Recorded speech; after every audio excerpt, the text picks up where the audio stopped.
سورہ بقرہ، اس صورت میں خطاب یہودی ایمان جو نہیں لائے ان کی چال بازی، مکاری، دھوکہ دہی، وعدہ خلافی، دنیا پرستی، نافرمانی، ان سب کے ثبوت اللہ تبارک و تعالی نے پیش کیا ہے۔ جب سے فضیلت والا رسول اور کتاب دی، لیکن ہم نے ان سب سے چھین لیا اس واسطے کہ انہوں نے اس پر عمل نہیں کیا۔ اب تم کو دے رہے ہیں، اگر تم بھی یہی کرو گے تو تمہارے ساتھ بھی وہی سلوک ہوگا، اس واسطے اپنے پچھلے لوگوں سے تم عبرت حاصل کر لو۔ تو اللہ تبارک و تعالی نے آسمانوں اور زمین کی پیدائش سے تقریباً 2000 سال پہلے ایک کتاب لکھی۔ اس کتاب کو اللہ تبارک و تعالی نے عرش کے پاس رکھا ہے، اور اس کتاب میں سے 2 موتیاں وہ ہے نا اللہ تبارک و تعالی نے اتارا۔ وہ کون سے 2 موتیاں؟ وہ آخری آیتیں سورہ بقرہ کی۔ ان کے لیے دردناک عذاب ہے، بما کانوا یکذبون، اس واسطے کہ یہ جو جھوٹ بولتے ہیں۔ جھوٹ کون سا بولتے ہیں؟ اللہ پر ایمان لائے، قول تو سچا ہے لیکن اپنے کردار میں جھوٹ بولتے۔ تو اللہ کہتا ہے اسی کذب کی وجہ سے، جھوٹ کی وجہ سے انہیں زبردست مار پڑے گی، زبردست عذاب ہوگا۔ دنیا کے فائدے ملتے ہیں نا، اس کے لیے تو لپک کے آ کے کہتے ہیں ہمیں مسلمان، ہمیں مسلمان، دیکھو راشن کارڈ میں بھی مسلمان۔ لیکن جب اسی اسلام کے خاطر مصائب و آلام ہوتے ہیں تو کنارہ کر لیتے ہیں۔ جہاں مسلمان ہونے کا فائدہ ہے وہاں تو کر لیتے ہیں، جہاں فائدہ نہیں ہے وہاں اپنے آپ کو نمایاں ہی نہیں کرتے کہ ہم مسلمان ہیں۔ یہ کیفیت بھی منافقین کی ہے۔ سورہ بقرہ ہم شروع کرتے ہیں، بسم اللہ الرحمن الرحیم۔ یہ سورہ مبارکہ مدنی ہے اور اس میں کل آیات 246 ہیں، جو 280 پر 6 ہیں، 286، اور 40 رکوعات ہیں۔ یہ سورہ اس وقت نازل ہوئی جب اللہ تعالیٰ کے رسول محمد عربی صلی اللہ علیہ وسلم ہجرت کر کے مدینہ تشریف لے گئے تھے۔ سب سے پہلے مدینے میں جو سورہ نازل ہوئی وہ سورہ بقرہ ہے۔ سب سے پہلے مدینے میں جو سورہ نازل ہوئی وہ سورہ بقرہ ہے۔ مکے میں مسلمان منتشر تھے تو مدینے میں مسلمان اکٹھے ہو گئے۔ اللہ تبارک و تعالی نے اسی واسطے ایک جماعت، ایک سماج، ایک معاشرہ، ایک سوسائٹی کیسے رہنا ہے، اس کے لیے جو احکامات ضروری تھے وہ تمام کے تمام احکامات اللہ تبارک و تعالی نے قرآن میں سورہ بقرہ کے اندر اختصار کے ساتھ بیان کیا، جس میں توحید ہے، رسالت ہے، آخرت کا بیان ہے، نماز، زکوٰۃ، حج، عمرے کا بیان ہے، نکاح، طلاق، تجارت، معاملات، اخلاقیات، حلال و حرام، سب کا بیان ہے۔ یہ سورہ مسلمانوں کے لیے بہت بڑا فائدہ مند ہے، جس کے اعتبار سے پورے سوسائٹی کو ہم کیسے لے جائیں یہ بتلانے کے لیے۔ ایک لشکر کا سردار آپ صلی اللہ علیہ وسلم نے اس شخص کو بنایا تھا جس نے سورہ بقرہ یاد کر رکھے تھے، یعنی سورہ بقرہ کی فضیلت ایسی ہے کہ اللہ کے رسول نے صرف امیر اس واسطے بنایا ایک شخص کو جو سورہ بقرہ یاد کیا ہوا تھا، اس کو جماعت کی پوری ذمہ داری دی کیونکہ وہ پورے سورہ بقرہ کو پورا مکمل یاد کیا ہوا تھا۔ اس صورت میں خطاب یہودیوں سے بھی ہے اور قرآن پر اور محمد صلی اللہ علیہ وسلم پر ایمان لانے کی بار بار انہیں تاکید کی گئی ہے، اور یہودی ایمان جو نہیں لائے ان کی چال بازی، مکاری، دھوکہ دہی، وعدہ خلافی، دنیا پرستی، نافرمانی، ان سب کے ثبوت اللہ تبارک و تعالی نے پیش کیا ہے۔ تو اللہ تبارک و تعالی نے مسلمانوں سے کہا کہ تم یہودیوں کے عادات، اطوار، ان کے چال و چلن اختیار نہ کرو ورنہ نقصان اٹھاؤ گے۔ اسی واسطے پہلے ہی بندہ قرآن ہاتھ میں لیتا ہے تو بقرہ سامنے آتا ہے، اور سب سے پہلے بقرہ کھولتا ہے تو اس میں بنی اسرائیل کے مکاریاں، چال بازیاں، دھوکے بازیاں، حیلے بازیاں، جس طرح انہوں نے حلال حرام کو پامال کیا، یہ تمام واقعات رب نے رکھا ہے اس واسطے کہ دیکھو ان کو بھی ہم نے اس سے پہلے کہ جب سے فضیلت والا رسول اور کتاب دی، لیکن ہم نے ان سب سے چھین لیا اس واسطے کہ انہوں نے اس پر عمل نہیں کیا۔ اب تم کو دے رہے ہیں، اگر تم بھی یہی کرو گے تو تمہارے ساتھ بھی وہی سلوک ہوگا، اس واسطے اپنے پچھلے لوگوں سے تم عبرت حاصل کر لو۔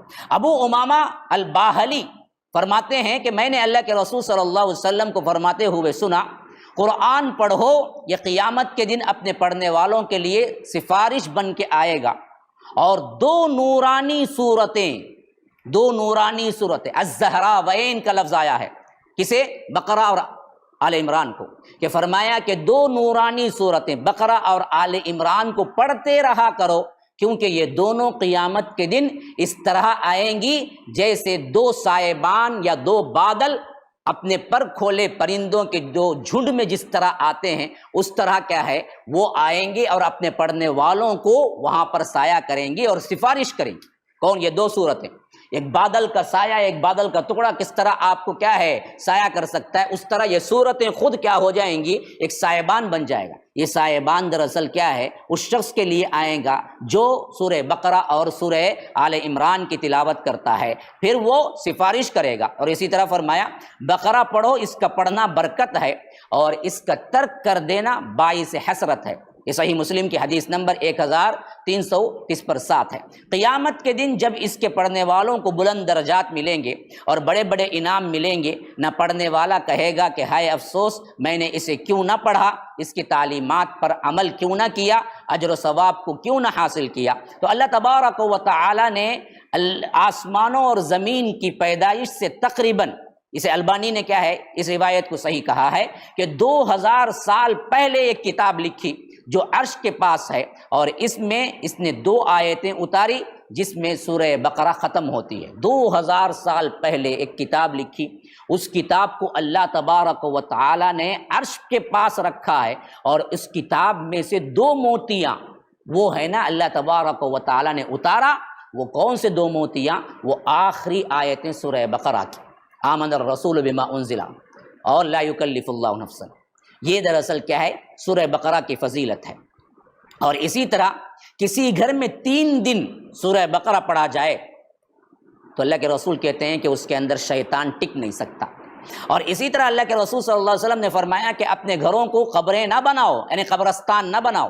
اور یہ بھی فرمایا کہ جس گھر میں سورہ بقرہ پڑھی جائے وہاں شیطان داخل نہیں ہو سکتا، اور اگر گھر میں شیطان یا جن کا اثر ہے تو وہ دور ہو جائے گا جب سورہ بقرہ پڑھی جائے گی۔ مسلم کے اندر حدیث نمبر 1300 ہے۔ اسی طرح سورہ بقرہ کو اس واسطے بھی سورہ بقرہ کہتے ہیں کہ اس کے اندر گائے کا ذکر آیا ہے۔ بقرہ کا مطلب ہے گائے۔ یہاں پر ایک عمومی بات سمجھ لیجئے، قرآن کے سورتوں کے جتنے نام ہیں اس کا مطلب یہ نہیں ہے کہ وہ نام اصل میں اس کی کیفیت یا اس کے بارے میں بتانے کے لیے آیا ہے، بلکہ نام اس واسطے آیا ہے کہ اس نام کا ذکر ہوا ہے بس۔ سورہ بقرہ کا مطلب یہ نہیں ہے کہ گائے کیسے خریدنا ہے، کون سی موٹی گائے اچھی ہوتی ہے، کون سی گائے کا کیا ہے گوشت بہتر ہوگا اور کیسے کھانا ہے، کیسے پکانا ہے، اس واسطے اس کا نام بقرہ نہیں رکھا گیا، بلکہ بقرہ کا مطلب یہ ہے کہ وہ سورہ جس کے اندر گائے کا ذکر آیا ہے بس۔ اسی طرح آل عمران کا مطلب یہ ہوگا کہ وہ سورہ جو عمران کے بارے میں اور ان کے خاندان کے بارے میں ذکر ہوا ہے بس۔ آل عمران کا مطلب ہے عمران اور ان کے خاندان والے، عمران اور ان کے خاندان والوں کے بارے میں ذکر ہوا، یہ نہیں کہ پوری سورہ صرف کیا ہے اسی خاندان کے بارے میں ہے۔ ہر سورے کا نام یاد رکھیے اس واسطے نام پڑتا ہے کہ اس نام سے دراصل اللہ تبارک و تعالی یہی مقصود ہے کہ یہ نام کا ذکر اس سورے کے اندر آیا، بس اس سے زیادہ کچھ نہیں ہے۔ اسی واسطے کیا ہے یہاں پر بھی سورہ بقرہ حضرت موسیٰ علیہ السلام کا ایک واقعہ بنی اسرائیل کا جو آگے چل کر آئے گا، تو اس واسطے اس کا نام بقرہ رکھ دیا گیا، خاص طور پر گائے۔ اب آئیے بسم اللہ الرحمن الرحیم، شروع اللہ کے نام سے جو بڑا مہربان نہایت رحم والا ہے۔ الف لام میم، یہ الف لام میم ہے، یہ ترجمہ بھی کر سکتے ہیں یا الف لام میم یہ بھی کر سکتے ہیں، کیونکہ یہ اصل میں کیا ہے محذوف ہے یہ بات کہ یہ سورے کا ایک نام الف لام میم بھی ہے۔ بہرکیف اسے حروف مقطعات کہتے ہیں کہ الگ الگ پڑھی جانے والے حروف، اور اس کو ملا کر علم نہیں پڑھتے، اور یہ اللہ تبارک و تعالیٰ کی شان ہے، معجزہ ہے۔ اس کا صحیح ٹھیٹھ معنی اللہ عالم، اللہ ہی بہتر جانتا ہے۔ مفسرین نے بہت معنی بیان کیے ہیں، لیکن اس کا صحیح معنی تو اللہ ہی بہتر جانتا ہے۔ لیکن بس یہ اعجاز ہے قرآن کا کہ اس کے اندر چھپی ہوئی جو بات ہے وہ قریش کو بھی معلوم تھی، اسی واسطے انہوں نے بھی اعتراض نہیں کیا کہ یہ الف لام میم گویا کہ بتا رہا ہے کہ اس کا ایک نام الف لام میم ہے، یا گویا کہ بتا رہا ہے یہ الف لام میم سے ہی شروع ہونے والے حروف اور الف با تا سے ہی شروع ہونے والے عربی زبان ہے، اگر تم چاہو تو اس جیسا لاؤ، لیکن 23 سال میں اس جیسی کتاب بنا کے نہیں لا سکے۔ گویا کہ رب یہ چیلنج کر رہا ہے کہ میں بھی الف سے لے کر یا تک کے حروف کے اندر ہی لیا اور ایک ایسا کلام پیش کیا۔ اگر تم کہتے ہو کہ یہ محمد کا کلام ہے نعوذ باللہ تو تم بھی بنا کے لاؤ، اگر نہیں بنا کے لا سکتے تو مان جاؤ کہ یہ رب کا کلام ہے، حالانکہ حروف کوئی زائد میں نے نہیں لیے، وہی 28 حروف میں نے بھی لیے جو عربی زبان کے ہیں۔ یہ دراصل کیا ہے؟ اس کا مغز ہے۔ فرمایا کہ ذالک الکتاب لا ریب فیہ ھدی للمتقین، یہ اللہ کی کتاب ہے، اس میں ذرا بھی شک و شبہ نہیں، اور ہدایت ہے متقی لوگوں کے لیے، اللہ سے ڈرنے والوں کے لیے۔ کون ہے وہ اللہ سے ڈرنے والے لوگ؟ الذین یؤمنون بالغیب، جو غیب پر ایمان لاتے ہیں، ویقیمون الصلاۃ، اور نماز قائم کرتے ہیں، ومما رزقناہم ینفقون، اور اللہ کے دیے ہوئے مال میں سے خرچ کرتے ہیں۔ اور کون ہیں وہ لوگ؟ والذین یؤمنون بما انزل الیک، ایمان لاتے ہیں اللہ کے رسول صلی اللہ علیہ وسلم جو آپ پر نازل کی گئی کتاب یعنی قرآن پر، وما انزل من قبلک، اور اس پر بھی ایمان لاتے ہیں جو اس سے پہلے تورات، انجیل، زبور، صحف ابراہیم، صحف موسیٰ اور دوسری جو کتابیں اللہ تبارک و تعالی نے نازل کی ان تمام پر ایمان لاتے ہیں۔ وبالآخرۃ ہم یوقنون، وہ کون ہیں متقی لوگ؟ وہ آخرت پر یقین کامل رکھتے ہیں۔ تو اللہ تبارک و تعالی کہتا ہے اولئک علی ھدی من ربہم، یہی لوگ ہیں جو سیدھے راستے پر ہیں، وَأُولَئِكَ هُمُ الْمُفْلِحُونَ، یہی لوگ ہیں جو کامیاب ہیں۔ یہ 5 آیات ہیں سورہ فاتحہ میں۔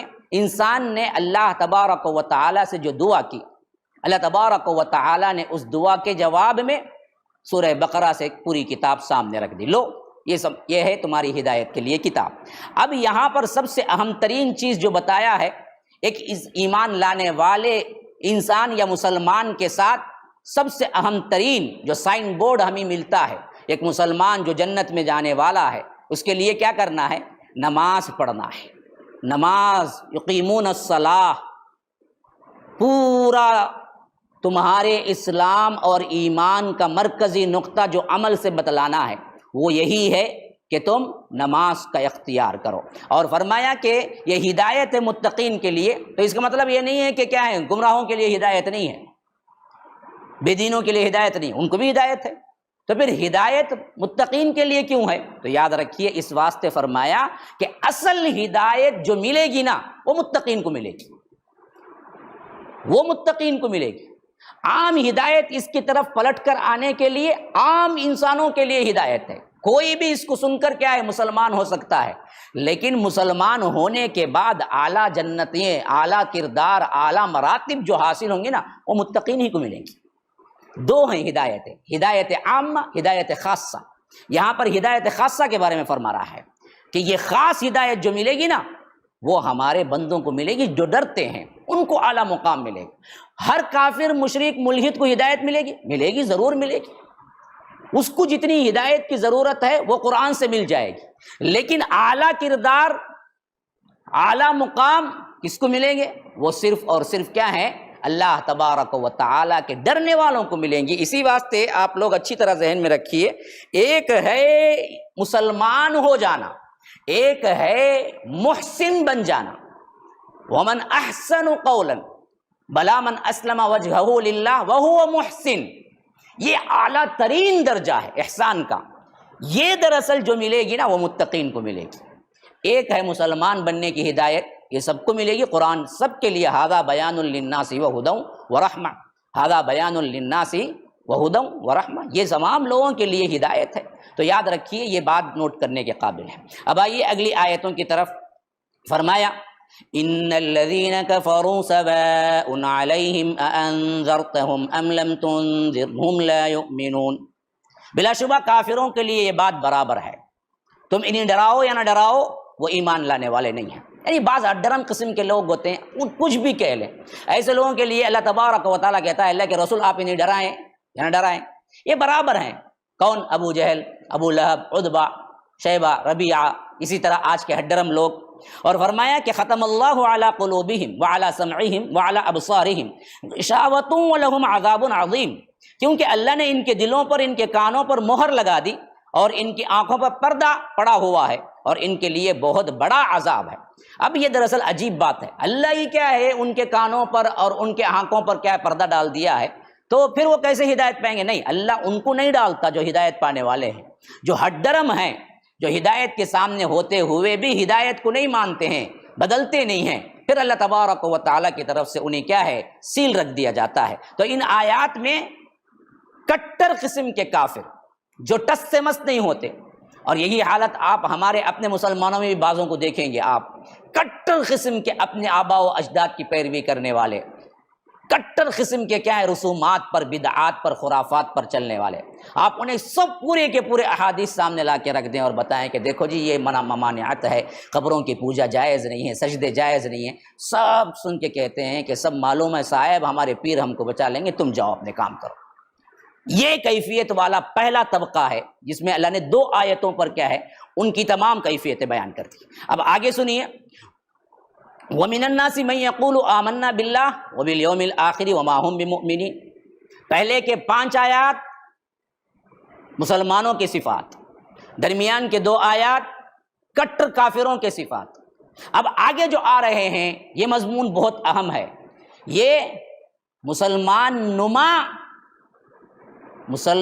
نما لیکن ہیں کافر، کون؟ وہ منافق، کیونکہ ان کی تفصیل بہت مینوٹ ہے تو آیتیں بھی ان کے بارے میں بہت زیادہ ہیں تاکہ وہ تمام نشانیاں سمجھ لیں۔ فرمایا کہ وَمِنَ النَّاسِ مَن يَقُولُ آمَنَّا بِاللَّهِ، بعض لوگ وہ بھی ہیں لوگوں میں سے جو کہتے ہیں ہم اللہ پر ایمان لائے، وَبِالْيَوْمِ الْآخِرِ، اور آخرت پر ایمان لائے، وَمَا هُمْ بِمُؤْمِنِينَ، لیکن یہ ہرگز بھی ایمان نہیں لائے، ایمان والے نہیں ہیں۔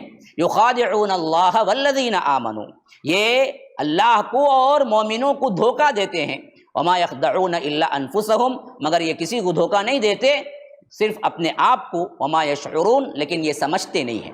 فی قلوبہم مرض، ان کے دلوں میں ایک بیماری ہے، یہاں مرض سے مراد اچھی طرح یاد رکھ لینا چاہیے کہ یہ مرض ہے نفاق، یہ کوئی ہارٹ بلاکیج کا مرض نہیں ہے۔ فی قلوبہم مرض کا تو کیا ہے ہارٹ بلاک ہے، نہیں، یہ مرض روحانی مرض ہے، اور اس مرض کا نام ہے منافقت۔ تو اللہ کہتا ہے کہ فزادہم اللہ مرضا، کہ اللہ تبارک و تعالی انہیں اور بڑھا دیتا ہے، وَلَهُمْ عَذَابٌ علیم، ان کے لیے دردناک عذاب ہے، بما کانوا یکذبون، کے اس واسطے کہ یہ جو جھوٹ بولتے ہیں۔ کیا جھوٹ بولتے ہیں؟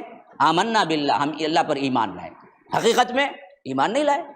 ظاہر میں تو ہم کہتے ہیں ہم پکے مسلمان ہیں جی، لیکن باطن میں ٹٹول کے دیکھیے کہیں کیا ہے آخرت کا خوف ہے؟ بالکل بھی نہیں ہے، تو یہ جھوٹ ہے نا۔ اسی واسطے فرمایا کہ ان کے لیے دردناک عذاب ہے، بما کانوا یکذبون، اس واسطے کہ یہ جو جھوٹ بولتے ہیں۔ جھوٹ کون سا بولتے ہیں؟ اللہ پر ایمان لائے، قول تو سچا ہے لیکن اپنے کردار میں جھوٹ بولتے ہیں۔ اللہ پر ایمان لانا قول سچا ہے یا جھوٹا ہے؟ صحیح قول ہے، بالکل اللہ پر ایمان لانا کہنا صحیح قول ہے، لیکن کردار جھوٹا ہے۔ کہتے تو ہیں اللہ پر ایمان لائے لیکن صحیح طور پر اللہ پر ایمان لائے ہی نہیں۔ تو اللہ کہتا ہے اسی کذب کی وجہ سے، جھوٹ کی وجہ سے انہیں زبردست مار پڑے گی، زبردست عذاب ہوگا۔ تو معلوم ہوا جھوٹ بولنا خالی زبان سے ہی نہیں ہوتا میرے بھائی، جھوٹ عمل سے ہوتا ہے۔ عمل سے بھی اگر آپ بتائیں کہ جو کہہ رہے ہیں اس کے خلاف کریں تو وہ جھوٹ ہی ہوتا ہے۔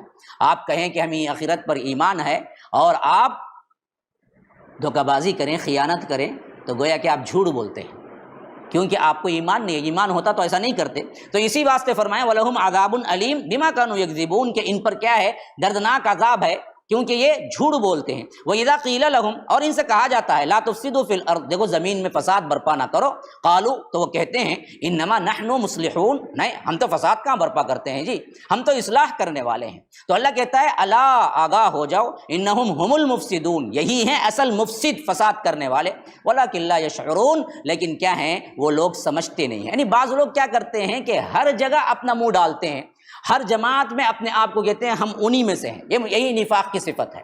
کہیں بھی آپ باطل جماعتوں میں بھی وہ یہ نہیں بولتے کہ ہم آپ کے ساتھ ہیں، حق والی جماعتوں میں بھی وہ یہ نہیں بولتے کہ ہم آپ کے ساتھ ہیں، بلکہ ہر جگہ کہتے ہیں کہ ہم تو کیا ہیں بھائی نیوٹرل انسان ہیں بھائی، ہم پکے نہیں بھائی، ہم نیوٹرل، سب کو ملا کے جاتے ہیں۔ یہ فساد ہے، اصل میں یہ فساد ہے۔ ڈکلیئر کرنا ہے بھائی ہم، ہمارا عقیدہ کیا ہے بھائی، ہم اللہ ایک کو مانتے ہیں۔ ہاں، ہمارے طارق جمیل صاحب کیا ہیں توحید بھی بولتے ہیں، اور اجمیر شریف کی درگاہ میں جا کے وہاں دستار بھی بنتے ہیں ماشاء اللہ سے، کہتے ہیں کہ ہم سب کو ملا کے لے جا رہے ہیں، کسی کے خلاف نہیں بولتے ہیں نا جی۔ یہ کردار بڑا ہی اہمیت کا قابل ہے جو اللہ یہاں کہتا ہے، یہ فساد ہے، یہ فساد ہے۔ ایسے ہی بعض منافقین تھے جو کیا کرتے تھے، یہودیوں کے پاس بھی جاتے تھے، بولتے تھے کہ ہم آپ کے بھی خلاف نہیں ہیں جی، مسلمانوں کے پاس آتے کہتے تھے کہ نہیں بھائی ہم آپ کے بھی خلاف نہیں ہیں بھائی، مشرکین کے پاس جاتے تھے مکہ عمرہ وغیرہ تو کہتے نہیں بھائی ہم آپ کے بھی خلاف نہیں، ہم تو سب کو ملانا چاہتے ہیں۔ اللہ کہتا ہے ارے بدبختو یہ فساد ہے، یہ نہ کرو کہ ہر جگہ جا کے کہو کہ تم بھی صحیح، تم بھی صحیح، تم بھی صحیح، تم بھی صحیح، صحیح ایک ہی ہو سکتا ہے، ڈنگے کی چوٹ پہ بولو کہ صحیح جو ہے وہ صحیح ہے۔ تو یہ منافقت ہے جو آج بہت عام ہے، اور آج امت انہی کو علماء مانتی ہے، بڑے اچھے عالم بھائی، کسی کے خلاف بولتے نہیں، واہ واہ واہ کیا بولتے مانو انہوں، سب جنے سنتے بھائی ان کا، اللہ کے رسول کا سب نہیں سنے نا جی، ان سے بڑا کوئی عالم ہے کیا؟ اگر سب کو ملا کے لے جانا تھا تو پھر کفار سے بدر کیوں ہوا، احد کیوں، خندق کیوں، اپنے آباء و اجداد کو چھوڑنا کیوں، ہجرت کیوں، مدینہ کیوں، مصائب و آلام کیوں، اپنی بیٹی کا حمل گرایا گیا کیوں، پتھر کھائے کیوں، زخمی ہوئے کیوں، سب کو ملا کے لے جاتے، ماشاءاللہ چلو چلو کچھ نہیں ہم بھی ایک سال تمہاری عبادت کر لیں گے، تم ہمارے اللہ کی عبادت کر لو، وہ خود پیش کیے تھے نا، یہ اصل مسئلہ ہے سمجھنے کا، یاد رکھو یہ فساد ہے جو ہر گروہ میں جا کے انسان بولتا پھرتا ہے کہ سب چلتا بھائی سب چلتا، یہی کام یہ کرتے، اسی واسطے اللہ نے فرمایا وَإِذَا قِيلَ لَهُمْ لَا تُفْسِدُوا، ہم ان سے کہا جاتا ہے کہ یہ فساد نہ کرو، یہ کہتے ہیں کہ ہم کیا جی فساد کریں، یہ تو اصلاح، یہی واسطے یہ اصلاح بولتے تھے، یہ لوگ نہیں سمجھتے ہیں، اللہ تعالیٰ اسی واسطے کہتا ہے الا انہم ہم المفسدون، ارے یہ بدبختو یہی فساد ہے، ولکن لا یشعرون، تم کو معلوم نہیں ہے یہ فساد۔ ہاں لوگ سادے لوگ آج بھی کیا سمجھتے ہیں معلوم، ہر جماعت میں ہوں، ہر جگہ ہوں، ہر عقیدے کو مانتا ہوں بولنا بہت اچھا کام، اصلاح کا کام سمجھتے ہیں، انہیں بہت کٹر بھائی، ہر جنے وہ کاٹتا رہتا خالی، ارے کٹر پن ہی اصل چیز جی، کٹر مسلمان ہونا، کٹر توحید میں ہونا، کٹر تقوی والا ہونا، کٹر نمازی ہونا، یہ دراصل کیا ہے، یہی اللہ کو مطلوب ہے۔ ہاں پیسہ جلی دیے تو آپ لیں گے کیا؟ پکا خالص سونا ہونا بولتے نہیں، 22 کیرٹ کا، ہاں خالص کو نہ پسند کرتا کوئی بندہ، تو یہ ایک طبقہ ہے ہمیشہ رہے گا۔ یہ آیت بہت سمجھنے کی ہے، اچانک کیوں کہا گیا کہ زمین میں فساد نہ کرو؟ کیا یہاں پر جہاد کا اور دراصل جنگوں کا ذکر ہو رہا تھا اوپر؟ نہیں، منافقین کا ذکر ہو رہا تھا، اس میں کیوں کہا جا رہا ہے کہ زمین میں فساد؟ اصل مطلب یہ ہے کہ یہ لوگ جو اصلاح کے نام سے ہر جماعت کا راگ الپتے ہیں، میں ان میں بھی ہوں ان میں بھی ہوں، آج دراصل کیا ہے، مفتی طارق مسعود کا یہی حال ہے، اسی طرح شارق جمیل صاحب کا یہی حال ہے، اور بھی بہت سے لوگ ہیں جو کیا کرتے ہیں، سب کو ملا کے جاؤ، شیعوں کی بھی تعریف کر دی، ابھی ان کو کیا ہے بہت بڑا خواب پڑا ہے، کہتے ہیں کہ ہم کو تو مولا علی کہنا چاہیے، اس کے پہلے میں بھی نہیں کہتا تھا لیکن آج سے میں مولا علی ہی کہوں گا، گویا کہ کیا ہے پوری شیعہ کی برادری طارق جمیل صاحب سے خوش ہو جائے، ارے بھائی مولا علی انہوں ہی بولتے ہوئے آپ، حالانکہ اتنے سال ان کو یہ حدیث نہیں معلوم ہوئی کہ مولا علی کا آیا ہے، آج ابھی کیا یوٹیوب میں بڑا نشر ہو رہا ہے مولا علی مولا علی، مولا علی کہنا چاہیے، حضرت علی نہیں کہنا چاہیے، ہاں حالانکہ حدیث میں، تو یہ بات اچھی طرح سمجھ لی، الا انہم ہم المفسدون، کہ یہی ہیں اصل میں مفسد، ولکن لا یشعرون، اصل میں لوگ شعور نہیں رکھتے، دین کا اصل شعور رکھتے تو کبھی نہیں بولتے کہ یہ اصلاح والے ہیں۔ اور ان کی کیفیت دیکھو، وَإِذَا قِيلَ لَهُمْ، جب ان سے کہا جاتا ہے آمینو ایمان لاؤ، کما آمن الناس، جس طرح اللہ کے رسول صلی اللہ علیہ وسلم کے صحابہ ایمان لائے ہیں، یہاں ناس صحابہ ہیں، کہ قالوا انؤمن، وہ لوگ کہتے ہیں کہ کیا ہم ایمان لائیں، کما آمن السفہاء، ان بے وقوفوں کی طرح، تو صحابہ کو سب سے پہلے بے وقوف اور گالی دینے والا مشرک ہے، فرمایا الا، آگاہ ہو جاؤ، انہم ہم السفہاء، یہی بے وقوف ہیں، یہی دیوانے، ولکن لا یعلمون، لیکن یہ عقل نہیں رکھتے، یہ لوگ دراصل کیا ہیں، علم نہیں رکھتے، یہ جانتے نہیں ہیں، اور ان کی کیفیت کیا ہے، یہ سب مسلمان نما کافروں کے بارے میں یاد آ رہا ہے، ذکر ہو رہا ہے تو اپنے آپ کو ٹٹول کے دیکھ لے، کہیں ہم بھی ان میں سے نہیں ہیں، فرمایا ان لوگوں کا حال کیا ہے، وَإِذَا لَقُوا الَّذِينَ آمَنُوا، جب یہ لوگ ملاقات کرتے ہیں ایمان والوں سے تو کہتے ہیں قالوا آمنا، ہم بھی ایمان لائے، وَإِذَا خَلَوْا إِلَىٰ شَيَاطِينِهِمْ، جب تنہائی میں اپنے شیطانوں سے ملتے ہیں، یعنی شیطان نما انسانوں سے ملتے ہیں، شیطان کا مطلب وہ شیطان نہیں جو جنات کے اندر سے ہیں، تو اپنے انسانوں سے ہی جو شیطان، تو کہتے ہیں کہ قالوا انا معکم، ہم تمہارے ساتھ ہیں، انما نحن مستہزئون، ان کے ساتھ تو ہم کیا ہیں، صرف مذاق کر رہے تھے، دیکھیے وہ کیفیت آ گئی، میں ابھی بتا رہا تھا کہ وَإِذَا قِيلَ لَهُمْ لَا تُفْسِدُوا فِي الْأَرْضِ، میں ہر جگہ اپنی بات کو کیا ہے قائم رکھنے کے لیے، یہاں بھی ملیں گے وہاں بھی ملیں گے، میں سب کے ساتھ ہوں بھائی، کسی بھی پارٹی کا میں الگ نہیں، ہے نا، یہ بات کہنے والا بہت بڑا بیوقوف ہے. یہی حالت منافقین کی بھی تھی اس زمانے میں. تو فرمایا کہ وہ اگر تنہائی میں ملتے ہیں تو کہتے ہیں کہ ہم دراصل آپ کے ساتھ ہیں، اور ان کے ساتھ تو ہم مذاق کر رہے ہیں. اللہ کہتا ہے اللہ یستہزئ بہم، ہرگز نہیں، اصل یہ سمجھتے ہیں کہ یہ مذاق کر رہے ہیں نا، اللہ تبارک و تعالی ان سے مذاق کر رہا ہے اور ان کی سرکشی میں وَيَمُدُّهُمْ فِي طُغْيَانِهِمْ يَعْمَهُونَ، ان کی سرکشی میں دراصل کیا ہے، انہیں بہت دور اندھوں کی طرح وہ بھٹکتے چلے گئے ہیں. اور فرمایا کہ یہ کون لوگ ہیں؟ اولئک الذین اشتروا الضلالۃ بالہدی، یہی وہ لوگ ہیں جنہوں نے ہدایت کے بدلے گمراہی خرید لی. الضلالہ گمراہی، الہدا ہدایت. ہدایت جو اللہ تعالیٰ دینا چاہتا تھا اس کو انہوں نے کیا کیا؟ بیچ دیا اور ضلالت خرید لیا. فما ربحت تجارتهم وما كانوا مهتدین، کہ یہ دراصل کیا ہے جو تجارت کیے، یعنی گمراہی کو جو انہوں نے خرید لیا، یہ بزنس ان کا بہت برا بزنس ہے، کوئی فائدہ. ربح کا مطلب ہے فائدہ دینا. ما ربحت، ان کے لیے کوئی فائدہ نہیں ہے اس تجارت میں. وما كانوا مهتدین، نہ یہ ہدایت والے بن سکتے ہیں. پھر اس کے بعد انہی منافقین کے صفات اب بیان ہوئے، لیکن مثالوں کے ذریعے اگلے 2 آیتوں میں رب العالمین سمجھا رہا ہے. مثلهم كمثل الذي استوقد نارا، ان منافقین کی مثال ایسی ہے کہ ایک شخص نے آگ روشن کی. فلما اضاءت ما حوله، جب یہ آگ کیا ہے اپنے ماحول کو روشن کر دے. مثلا ایک اندھیرا تھا، وہاں پر کیا کیا، لکڑیاں جمع کی اور کیا کیا، اس نے لکڑیوں کو سلگایا. تو اب کیا ہوگا جی، اطراف و اکناف کا ماحول جو ہو جائے گا خود بخود روشنی والا بن جائے گا. تو جب یہ پورا روشنی والا ماحول بن گیا کہ ذهب الله بنورهم وتركهم في ظلمات لا يبصرون، کہ اچانک اللہ تبارک و تعالی نے ان کی روشنی سلب کر لی اور انہی دراصل کیا کیا تھا، اندھیرے میں بھٹکنے کے لیے چھوڑ دیا تھا. یہ کچھ نہیں دیکھ پاتے. یعنی اس میں مثال کیا ہے، پہلے آنکھ تھی لیکن دیکھنے کے لیے روشنی نہیں تھی. پہلے جب کھڑے ہوئے تھے آنکھ تھی، لیکن آنکھ کب دیکھے گی؟ جب روشنی ہوگی تب دکھے گا نا جی. اندھیرے میں کیا دکھے گا؟ تو اندھیرے میں کچھ نہیں دکھ رہا تھا. تو پھر انہوں نے کیا کیا، روشنی کر دی، لکڑیاں جلا دی. کا مطلب قرآن نازل ہو گیا. پہلے گھپ اندھیرے میں تھے اللہ کے رسول صلی اللہ علیہ وسلم کے پہلے، پوری امت، پوری انسانیت گھٹا ٹوپ اندھیرا. پھر اللہ تبارک و تعالی نے کیا کیا، ہدایت، روشنی نازل کی تو ماحول پورا روشن ہو گیا. مکہ روشن ہو گیا، مدینہ روشن ہو گیا، ہدایت آ گئی، شریعت آ گئی. لیکن کیا ہوا، اس سے فائدہ اٹھائے تو نہ اصل وہ روشنی کا فائدہ ملے گا.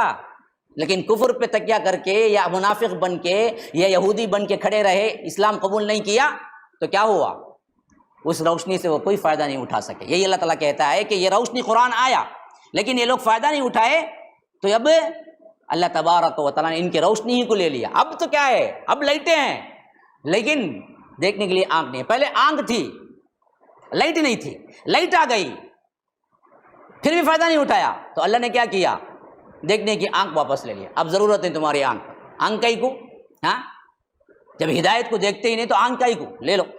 تو اللہ نے کیا کیا، ان کی آنکھیں، ان کا وہ نور لے لیا اور وہ اندھوں کی طرح کیا ہے بھٹکتے رہ گئے اور ان کو کوئی نہیں دکھائی دے رہا ہے. یہ ایسے بن گئے اب سمن، بہرے ہیں، سم بہرے، کچھ نہیں سنائی دیتا، اور بکمن اندھے ہیں، گونگے ہیں، عمیون اندھے ہیں، فہم لا یرجعون، یہ پلٹ کے آنے والے نہیں. ایسے بن گئے اس ہدایت سے کہ بہرے ہیں، سنائی بھی نہیں دیتا قرآن کی آواز، ہاں بولنے بھی نہیں ہوتا، پڑھتے ہی نہیں تو بولیں گے کیا جی، ہاں گونگے ہیں، بہرے ہیں، اندھے بھی ہو گئے قرآن سے. اب ایسے لوگ پلٹ کے کبھی نہیں آئیں گے. تو پھر فرمایا کہ ان کی مثال ایسی بھی ہے، او کصیب من السماء، یہ مثال ایسی ہے کہ آسمان سے زبردست بارش ہو رہی ہے، فیہ ظلمات ورعد وبرق، جس کے اندر اندھیریاں ہیں، کڑک ہے اور بجلی کی چمک ہے. رعد کہتے ہیں وہ کڑکنے کی آواز کو، اور برق دراصل کیا ہے، وہ چمکیلا جو پن، یعنی جو اگر لائٹ آتی ہے بجلی کی اسے کہتے ہیں برق، جسے گھڑگھڑانے کی گھڑگھڑ آواز آتی ہے اسے کہتے ہیں عربی میں رعد. تو یہ بارش ہو رہی ہے اور بارش کے اندر کیا ہے، اندھیرا بھی ہے، رات میں ہو رہی ہے بارش، اور وہ بارش کے اندر کیا ہے، آوازیں بھی ہیں اور بجلی بھی کڑک رہی ہے، کڑکنے کی آواز بھی ہے، روشنی بھی پڑ رہی ہے. اور اس کے ڈر سے کیا ہو رہا ہے، ایک آدمی جو جا رہا ہے، یجعلون اصابعهم فی آذانہم، اپنی انگلیوں کو اٹھا کر اپنے کانوں کے اندر ڈال دیا ہے کہ کہیں کیا ہے یہ کڑک کے آواز نہ مجھے آئے، یہ کڑک کی آواز مجھے پریشان نہ کرے. فی آذانہم من الصواعق حذر الموت، تاکہ اس سے ہمارے موت کا جو ڈر ہے اس کے اندر، وہ ڈر کی وجہ سے کیا کر رہا ہے، وہ کڑک کی آواز نہ سنائی دے اس واسطے بند کر لیا ہے۔ لیکن کیا یہ بند کر لینے سے اوپر کی کڑک یا بجلی کیا ہے، کم ہو جائے گی؟ شتر مرغ جب آ کے کسی کو شکاری کے لیے دیکھتا ہے تو اپنے کیا کرتا ہے، سر کو زمین کے اندر دے دیتا ہے۔ خالی سر چھپا لینے سے شکاری کو نہیں معلوم ہوگا کہ شتر مرغ وہاں ہے، اتنا بڑا دھڑ پیچھے ہے نا، وہ تو صرف کیا اپنا سر چھپایا ہے نا اندر جا کے، دھڑ تو پیچھے اتنا بڑا ہے، تو اس سے کیا شکاری کو نہیں دکھے گا؟ دکھے گا ضرور بھی ضرور۔ یہی حالت ہے کہ ان لوگوں کی، کہ یہ دراصل جیسے ہی اسلام آیا، یہ بارش ہے اسلام، لیکن یہ نہیں کہ ٹھنڈا ٹھنڈا نماز پڑھ لو، روزہ رکھ لو، اللہ اللہ خیر صلاح، نہیں، اس کے اندر مشکلات آئیں گے، نفس کے خواہشات کو توڑنا پڑے گا، رعد رہیں گے، کھڑاکے رہیں گے، بجلیاں گریں گی، آپ کو کیا ہے صبر کرنا پڑے گا، مصائب و آلام آئیں گے، جنگ کے لیے اللہ تبارک و تعالی اللہ کے رسول پکاریں گے تو بھاگنا پڑے گا، مال غنیمت پوچھیں گے، مال غنیمت نہیں، ہمارا مال پوچھیں گے تو مال دینا پڑے گا۔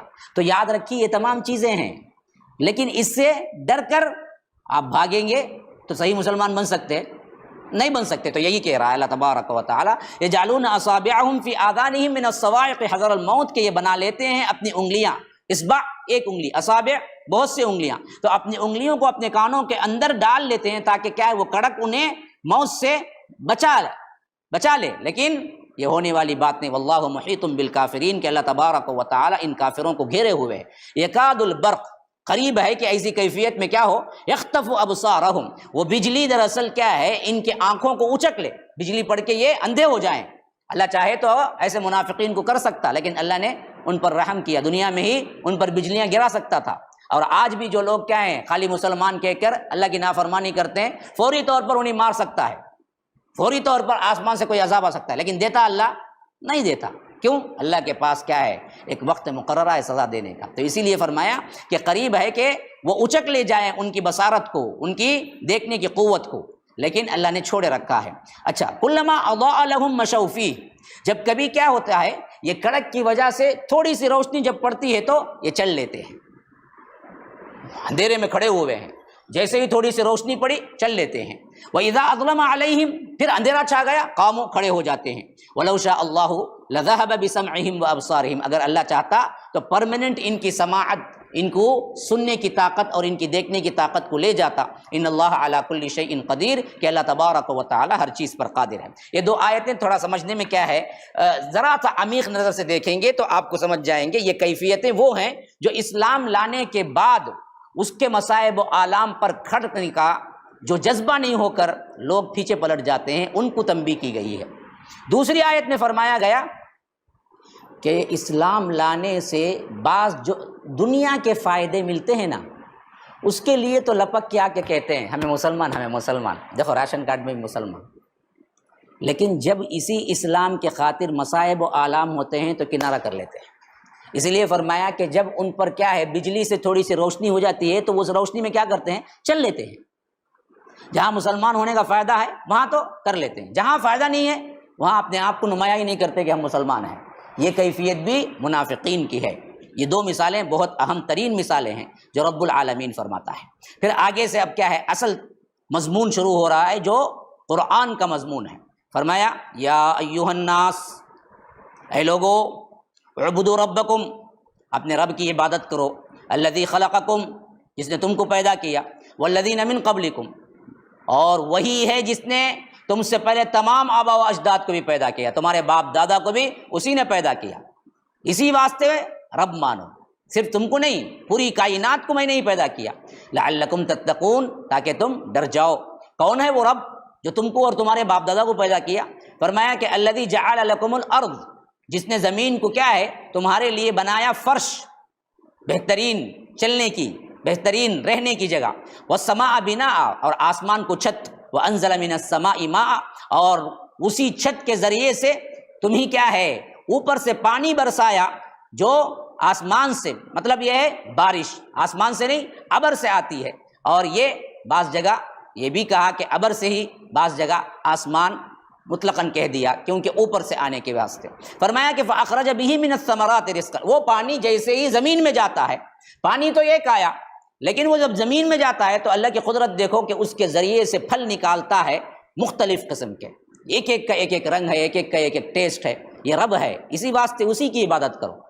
جب عبادت صرف اسی کی کرو گے تو یاد رکھو تمہارے لیے نجات ہے، کیونکہ رزق اسی نے دیا، بارش اسی نے برسایا، کوئی دوسرا اس میں شریک نہیں تھا، نہ عبد القادر جیلانی تھے، نہ کالے شاہ ولی تھے، نہ دراصل کیا ہے موسیٰ شاہ قادری تھے، نہ کوئی اور ولی تھا، کوئی پیر تھا، کوئی نہیں ہے ان رزق کو اگانے میں، دینے میں، تو پھر عبادت میں کیوں کسی دوسرے کو شریک کرتے ہو؟ تو فرمایا کہ تمہارے لیے رزق میں بہت سی چیزیں پیدا کر دی، تو پس فلا تجعلوا للہ اندادا، کہ لوگوں دیکھو اللہ تبارک و تعالیٰ کے ساتھ کسی کو شریک نہ کرو، وانتم تعلمون، اگر تم اچھی طرح جانتے ہو۔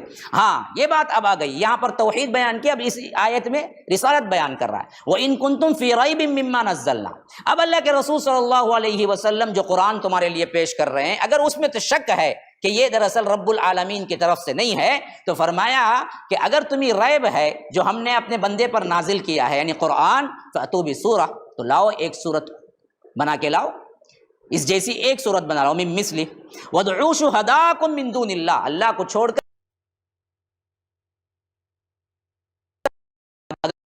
ہے ان لوگوں کے لیے جو ایمان لائے، وعملوا الصالحات، اور نیک عمل کیے، کہ ان لہم جنات، ان کے لیے باغات ہیں، تجری من تحتها الانہار، جس کے نیچے کیا ہے نہریں بہہ رہی ہیں، کلما رزقوا منها من ثمرۃ رزقا، کہ جب کبھی انہیں کھانے کے لیے کوئی پھل دیے جائیں گے تو وہ ہم شکل ہوں گے، ہاں ایسے پھل دیں گے جس میں اتنی تکلیف بھی نہیں ہوگی کہ یہ کیسا پھل ہے، اس کی سوچ میں انسان پریشان ہو، بلکہ سیب دیں گے تو دنیا کے سیب کی طرح ہی کوئی سیب ہوگا، انار ہوگا تو انار بھی دنیا کے انار کی طرح ہوگا، اس واسطے کہ اتنی تکلیف بھی نہ ہو کہ اس کے اندر وہ کھانے میں پریشانی ہو، لیکن جب کھائیں گے تو ٹیسٹ بالکل الگ ہوگا۔ تو فرمایا کہ جیسے ان کے سملر، ان کو کیا ہے دنیا کے سملر پھل دیں گے تو جنتی کہیں گے قالوا ھذا الذی رزقنا من قبل واتوا به متشابہا، یہ تو وہی ہے جو کیا ہے ہم دنیا میں بھی کھایا کرتے تھے، اسی کے متشابہ پھل ہیں یہ، لیکن یہ ٹیسٹ میں بالکل جنتی ہوں گے، دیکھنے میں لگ رہے ہوں گے کہ یہ دنیاوی کے پھل ہیں۔ تو فرمایا کہ وَلَهُمْ فِيهَا أَزْوَاجٌ مُطَهَّرَةٌ،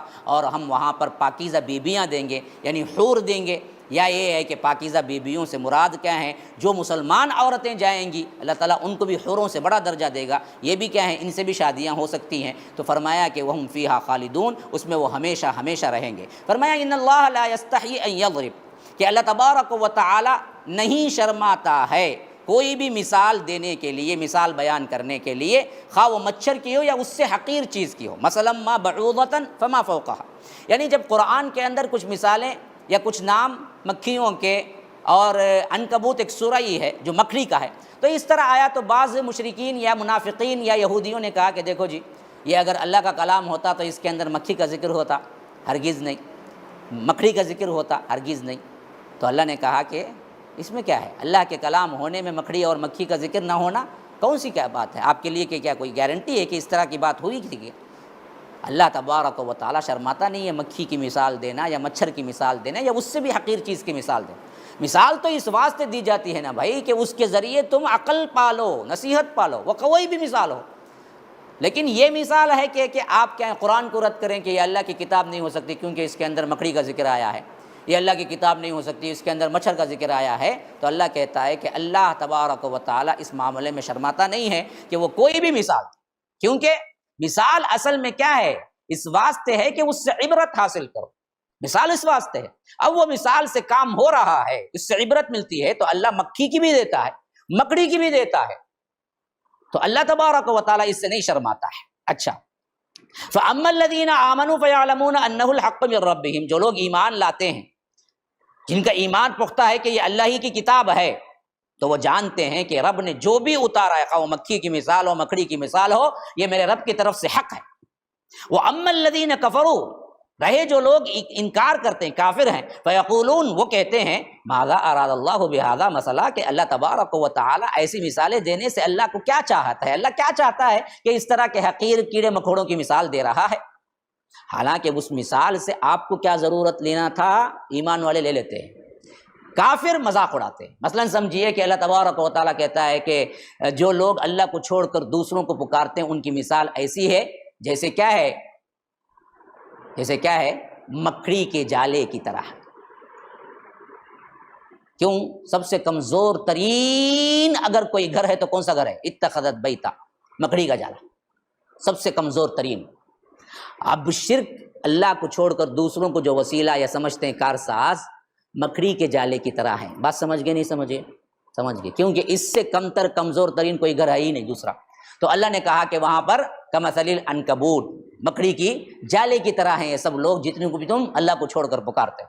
تو معلوم ہو گئی بات سمجھ آ گئی، ایمان آ گیا، پختہ ہو گیا ایمان والوں۔ لیکن کافر کہتے ہیں کہ ارے یہ کیا بات ہے، کہ عجیب بات ہے، مکڑی کی مثال اللہ دے رہا ہے، قرآن میں کیا ہے عنکبوت کا ذکر آیا ہے۔ تو اللہ کہتا ہے دیکھو ایسی بات نہیں، ایمان والے اسے حق سمجھتے ہیں، مان لیتے ہیں۔ ہاں کافر ہیں جو کہتے ہیں کہ اللہ تعالیٰ اس سے کیا چاہتا ہے۔ تو اب آئیے وہ اہم ترین جملہ، یضل بہ کثیرا ویہدی بہ کثیرا۔ اسی طرح اللہ تبارک و تعالی اسی قرآن کے ذریعے بہت سوں کو ہدایت دیتا ہے اور بہت سوں کو گمراہ کر دیتا ہے۔ جو ہدایت پانا چاہتے ہیں ان کو ہدایت مل جاتی ہے، لیکن جو مذاق اڑانا چاہتے ہیں ان کو ہدایت نہیں ملتی۔ تو بہت سے لوگ قرآن پڑھ کے بھی گمراہ ہوتے ہیں، کیوں؟ ہدایت پانا ہی نہیں چاہتے، اللہ ان کو ہدایت نہیں دیتا۔ قرآن پڑھتا ہے، ہدایت نہیں ملی، تو فرمایا کہ یضل بہ کثیرا ویہدی بہ کثیرا وما یضل بہ الا الفاسقین، کہ اللہ تبارک و تعالی گمراہ نہیں کرتا مگر انہی کو جو فاسق ہیں۔ یعنی اس کا مطلب یہ نہیں کہ قرآن کے ذریعے اللہ گمراہ کرتا، بھائی میں کیا کروں، میں قرآن ہی پڑھا گمراہ ہوگا، بولیں گا کن تبھی دلیل لے سکتا نہیں دے۔ کیوں؟ اللہ کہتا ہے کہ ہم گمراہ نہیں کرتے مگر انہی کو جو گنہگار فاسق ہوتے ہیں، ورنہ اللہ سے ڈرنے والوں کو ہم کبھی گمراہ نہیں کرتے۔ وہ فاسقین کون ہیں، ان کی صفات کیا ہیں؟ فرمایا کہ الذین ینقضون عہد اللہ، سب سے پہلا کام عہد کو توڑتے ہیں، وعدہ خلافی کرتے ہیں، اللہ سے بھی لوگوں سے بھی، سب اس میں شامل ہیں، اللہ سے کیے ہوئے وعدے کو بھی یا لوگوں سے۔ تو ینقضون عہد اللہ من بعد میثاقہ، اللہ کے ساتھ اس کو مضبوط باندھنے کے بعد وہ توڑتے ہیں۔ کون سا؟ کیا معاہدہ؟ اللہ ایک ہی کی عبادت کریں گے، یہ معاہدہ کر کے آئے تھے دنیا میں، لیکن ادھر آ کے قادر ولی موسیٰ شاہ قادری، قبروں کی چکر، درگاہوں کا چکر، انہی کو کیا ہے کارساز بنانا۔ یہ پہلا خلاف ورزی ہے جو اللہ تعالیٰ یہاں پر گناتا ہے کہ میثاق مضبوط باندھنے کے بعد توڑتے ہیں۔ اور وَيَقْطَعُونَ مَا أَمَرَ اللَّهُ، اور اس کو کاٹتے ہیں جس کا اللہ تبارک و تعالیٰ نے حکم دیا ہے کہ ان یوصل، جوڑنے کا۔ کیا مطلب؟ رشتہ داری، اللہ نے رشتہ داری کو قائم رکھنے کا حکم دیا ہے۔ رشتہ داری کو کاٹتا ہے تو یاد رکھو وہ فاسق ہے، اس کو قرآن سے ہدایت نہیں ملے گی۔ تو اسی لیے فرمایا کہ ما امر اللہ بہ ان یوصل ویفسدون فی الارض، اور زمین میں فساد برپا کرتے ہیں، وہی فساد جو پہلے والا میں نے بتا دیا۔ اولئک هم الخاسرون، کہ یہی وہ لوگ ہیں جو زبردست نقصان اٹھانے والے ہیں۔ اب فرماتے ہیں کیف تکفرون باللہ، یہ کیسے اللہ تبارک و تعالی سے کفر کر سکتے ہیں؟ وکنتم امواتا، یہ دراصل مردہ تھے، کیسے تم دنیا میں آ کے اللہ کا کفر کرتے ہو جبکہ تمہارے اوپر موت طاری کیا ہوا تھا۔ فاحیاکم، پھر اس کے بعد اللہ نے زندگی دی تمہیں، پھر مر جاؤ گے، ثم یمیتکم، پھر تمہیں مار دے گا، ثم یحییکم، پھر کیا ہے میدان حشر میں اٹھا کھڑا کرے گا، ثم الیہ ترجعون، پھر تم اسی کی طرف پلٹ کر جانا ہے۔ پھر کیسے تم ایسا یوں کہہ لیجئے کہ کمزور ترین میرے حکم پہ چل رہے ہو، میں نے حکم دیا تو زندہ ہوئے، میں حکم دوں گا تو مر جاؤ گے، پھر میں حکم دوں گا تو تم اٹھو گے، تمہارا کوئی اختیار ہی نہیں ہے، تو پھر دنیا میں آ کے اپنا اختیار کیوں چلاتے ہو؟ نہ مرنے میں تمہارا اختیار، نہ جینے میں تمہارا اختیار، نہ دوبارہ اٹھنے میں تمہارا اختیار، پھر دنیا میں کیوں تمہارا اختیار؟ ہاں کیوں نافرمانی؟ ڈرو اللہ سے، کیسے کفر کرتے ہو؟ هو الذی خلق لکم ما فی الارض جمیعا، وہی ہے جس نے تمہارے لیے زمین میں ساری چیزیں پیدا کی، تمہارے لیے۔ ارے بدبختو، جھنڈا بنڈا، ہاں جو بھی تم بنا کے پوچھتے ہو یہ سب تمہارے لیے پیدا ہوئی تھی، تم ان کو خدا مانتے ہو؟ خلق لکم، جو بھی دنیا میں وہ تمہارے لیے ہم نے پیدا کیا، لیکن تم بدبختوں نے انہی کو اٹھا کے کیا خدا بنا لیا۔ ثم استوى الى السماء، پھر وہ آسمان کی طرف متوجہ ہوا، فسواہن سبع سماوات، اور 7 آسمان ٹھیک ٹھیک برابر بنا دیے۔ ہاں وہو بکل شیء علیم، کہ اللہ تبارک و تعالی ہر چیز کا علم رکھنے والا ہے۔ السلام علیکم ورحمۃ اللہ وبرکاتہ۔ آپ سب کو اللہ تبارک و تعالی خوش خرم رکھے، اللہ تبارک و تعالی صحت و عافیت کے ساتھ دین و دنیا کی ہر بھلائی عطا کرے۔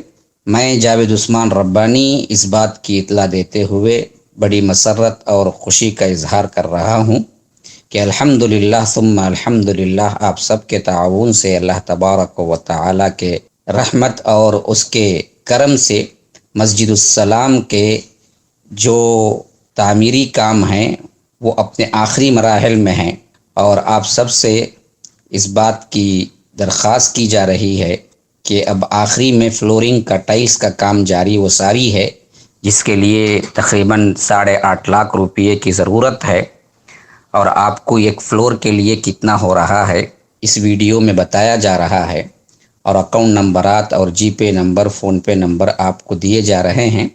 ان تمام کے ذریعے آپ جلد از جلد، کیونکہ فوری ارجنٹ ضرورت ہے، تو جلد از جلد اس کو پورا کریں۔